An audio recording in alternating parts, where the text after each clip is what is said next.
কালকে গণেশ চতুর্থী, সেই দিনকে তোমরা বিশেষ করে এই কাজটি কখনো করবে না। স্বয়ং শ্রীকৃষ্ণ এই কাজটি করেছিল বলে তার জীবনে কলঙ্ক আর কলঙ্ক ডেকে নিয়ে আসছিল।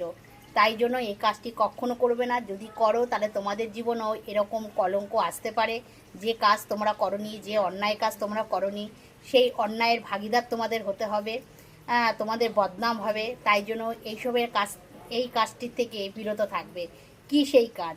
দেখো, কালকে গণেশ চতুর্থীর দিন, চতুর্থীর যে চাঁদ, সেই চাঁদ কিন্তু দর্শন করবে না। চতুর্থীর চাঁদ মানে ভাদ্র মাসের শুক্লপক্ষে এই চাঁদ যদি দর্শন করা হয়, চতুর্থীর চাঁদ, তাহলে জীবনে কলঙ্ক আসে। তাই জন্য কালকে ভুলেও চাঁদের দিকে তাকাবে না।